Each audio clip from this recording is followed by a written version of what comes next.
The 27th lecture in the series. This lecture is actually a continuation of what we were learning with the previous lecture.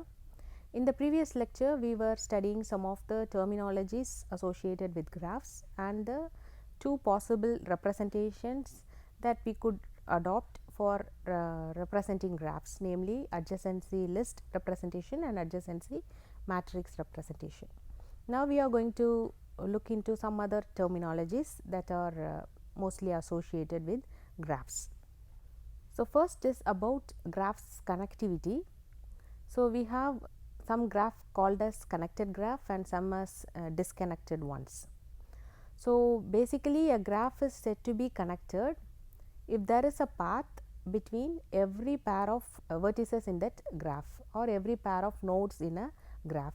If so, we call that as a connected graph. So, for this to be true, the graph should be first of all undirected, and I hope you know what undirected graph is. Otherwise, if there is no path between every pair of vertices in that graph, then we say that the graph is disconnected. And as an example, I have put up two graphs in the slide. So, here all these 6 vertices are all part of this graph, but you could see that edges are missing here between these pair of vertices, and so we call this graph as a disconnected graph. On the other hand, here you could see that we have a graph where there is edge between all vertices. As such, all the 6 vertices here, all of them are being connected through some edges, and if so, we call that graph as a connected graph. So, here in an undirected graph, usually there will be some vertices that will be hanging in between, and as such we will not have, say for instance, if I start from here and if I want to reach out to this vertex, it is not possible because these pair of vertices are not yet connected by any of the edges in this graph. And next is what a connected component is. So, this connected component is usually associated with an undirected graph that is not connected. So, as such, when a graph is not connected, which means there are no edges between certain vertices, in that case we will be having the graph in pieces, right, and every piece we can call as a connected component. As such, every piece in that set graph will be remaining connected because they will have some edges between them, and so each of those pieces we will be calling as a connected component. And if suppose the graph is connected, which means we have edges between all vertices in that graph, then the entire graph would be treated as one single connected component. If in case it is not connected for certain vertices, then it becomes separate connected components of a graph. So, given any undirected graph, we may have to be able to say whether G is connected, and if suppose the graph has some disconnected elements, or if the graph is appearing in pieces, then we should be able to say what are all the connected components and what are all the vertices that make up every connected component.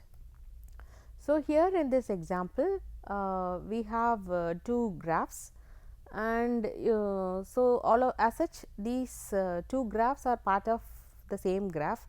So, here you could see that the vertices are all numbered from 1 to 9. So, that is why we say that all those vertices are part of the same graph, but they appear in two pieces. Say first 5 vertices are part of one connected component and the remaining 4 vertices are part of the second connected component. As such, on looking at it, we will say that it is an undirected graph and it is disconnected, and so we say that the graph contains two connected components, one with 5 vertices and the other one with 4 vertices. Next is what a complete graph is. So, a complete graph is one in which every pair of distinct nodes has an edge.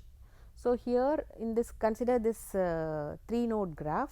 So, in here you could see that between any pair of vertices that you consider, there is an edge flowing between it. So, if we randomly consider, say if you number it from 1, 2 and 3, between 1 and 3 or 1 and 2, we have some edge flowing between it, and so we call this graph as a complete graph with 3 nodes. Likewise, here you could see a complete graph with 4 nodes. As such, if we consider this node, there are 3 other vertices other than this particular vertex in that graph, and this particular vertex has connectivity to reach all the other 3 vertices. If so, we call that graph as a complete graph. Next is what a subgraph is. So, this is the definition for a subgraph. So, each of those pieces or each of those connected components could be called as a subgraph, but this is the general definition. Imagine that you have a graph G with set of vertices and edges, and we call the graph H of U comma of F as a subgraph of G if U contains vertices that belong to the original set capital V of G, and F is a subset of E, where E is the set of edges in the graph G. So, here this is what we mean as graph G. So, this is the original graph and this is its subgraph. So, likewise we can have any set of vertices and make up a subgraph. Next is what a weighted graph is. So, already I told you with the previous lecture what a labeled graph is.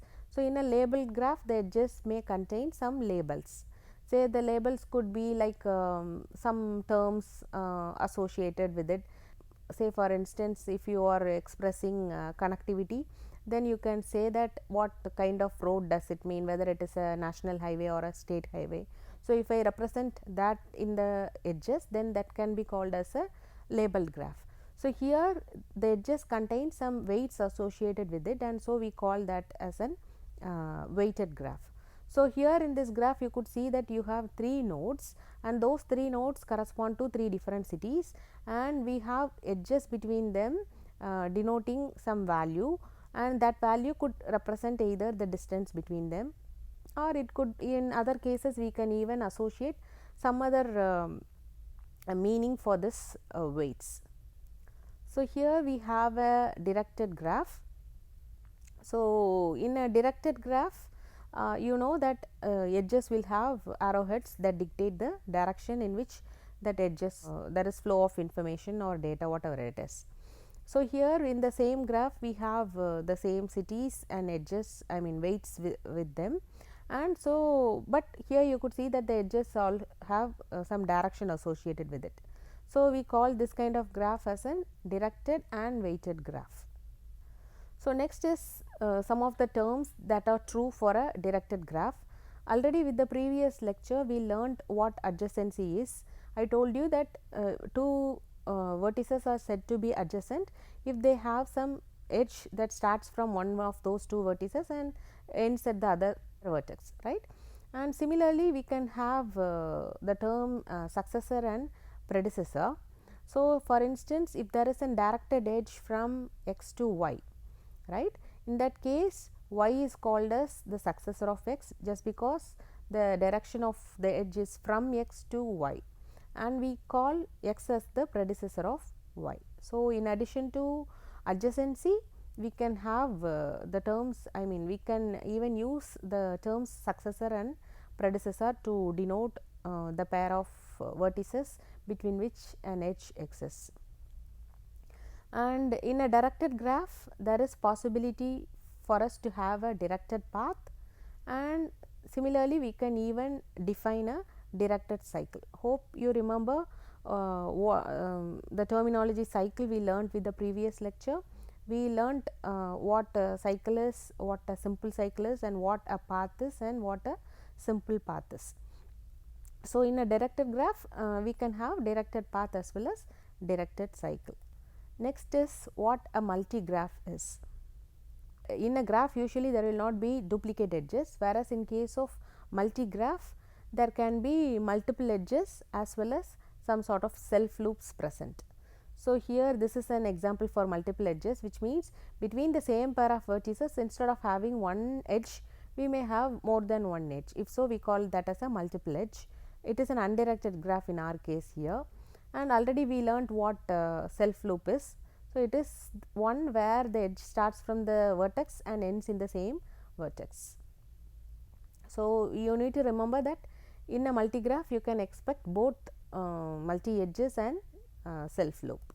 These are certain properties of graph. If you consider an undirected graph that is connected, which means you have set of vertices in that graph and there are edges linking all those vertices, and in that particular undirected and connected graph there is no cycle. If in that case, you can call such a graph as a tree. So, I told you that every tree can be called as a graph, but not every graph is a tree. So, if a graph is absent of cycles, then we call such a graph as a tree.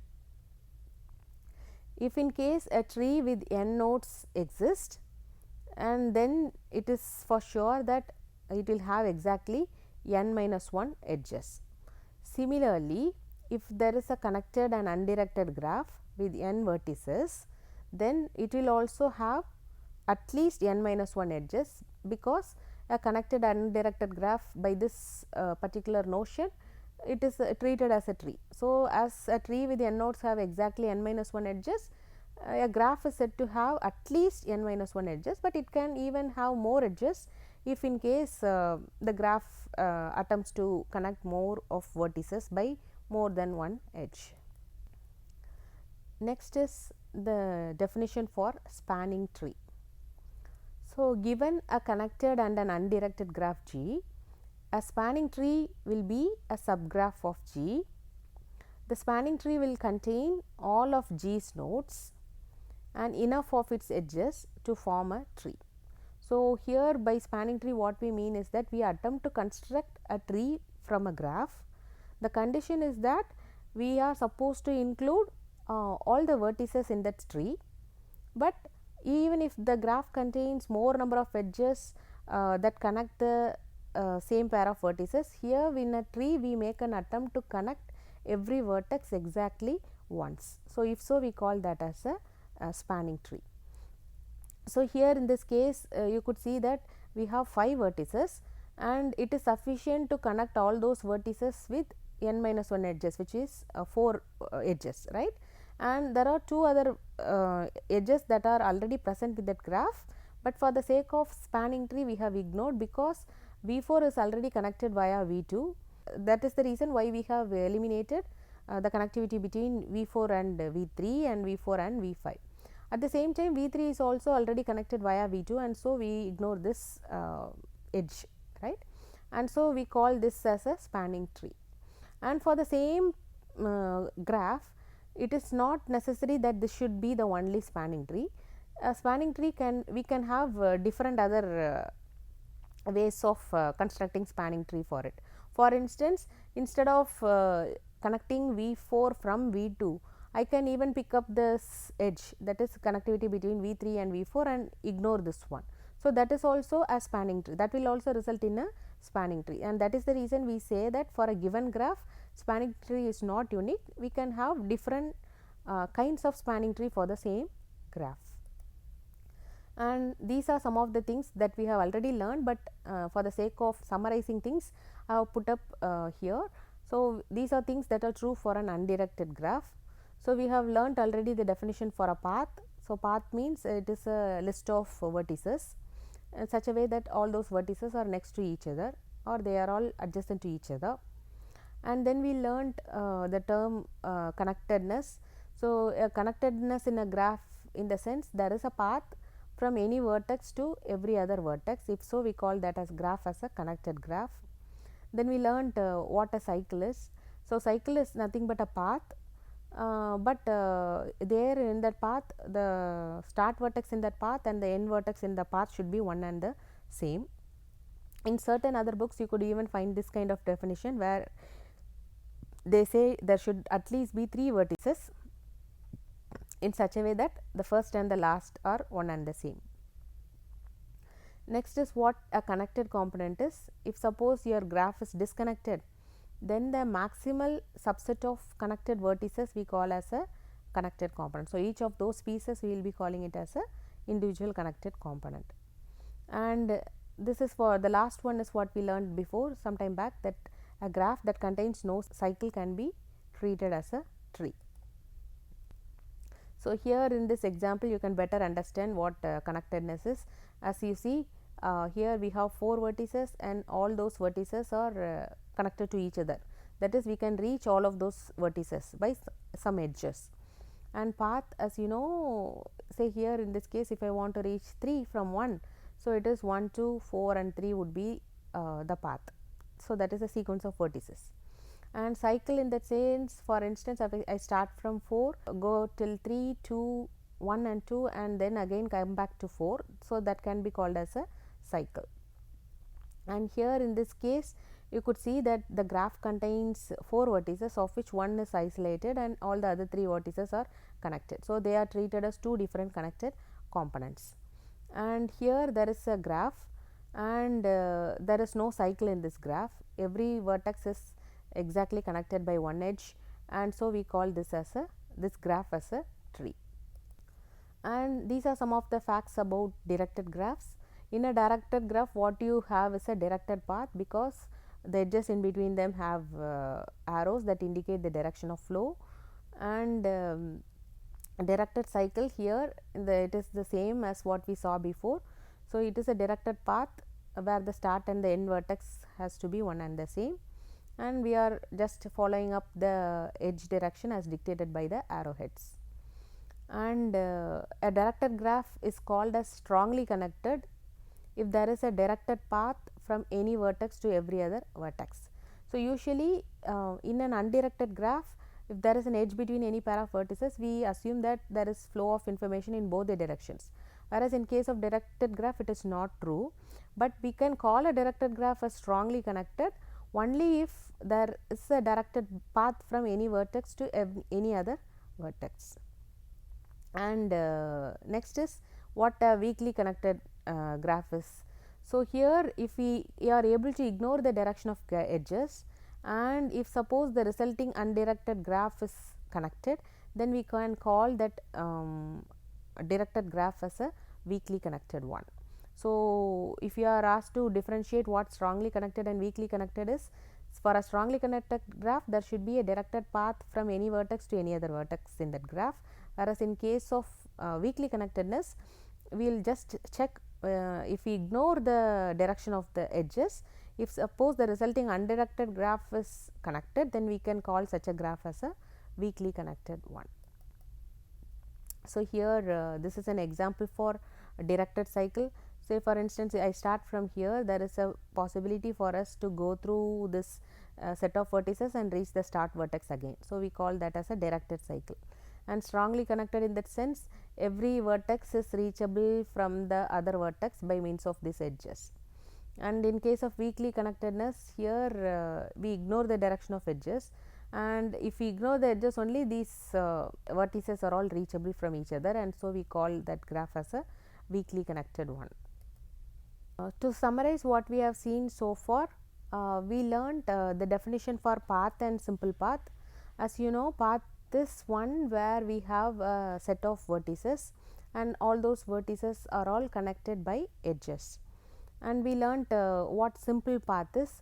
Simple path is much like a path, but in a simple path, those vertices that are part of the path should not get repeated. We learnt about the definition for cycle and simple cycle. So in a cycle, we have a path, and in that path the start and the end vertices are one and the same, whereas in case of simple cycle, it is similar to a cycle, but in between the vertices should not get repeated, because in a cycle we only make it mandate that the start and the end vertex should be one and the same, while in between the vertices set, the vertices that are part of the path can get repeated, whereas that is not allowed for simple cycle. Then we learnt about acyclic graph. Acyclic graph means it is a graph where you don't find any cycles, and we have already learnt that any graph without cycles can be called as a tree too. And then we learnt about connectedness in a graph. So connectedness means if in an undirected graph there is a path between every pair of vertices, that is every pair of vertices are all linked by edges, then we can call such a graph as a connected graph. If there is no connectivity in a graph, then it means not all vertices that are part of a graph will be linked to each other, and so we will have some disconnected stuff in a graph, and each of those will be called as set of connected components in your graph.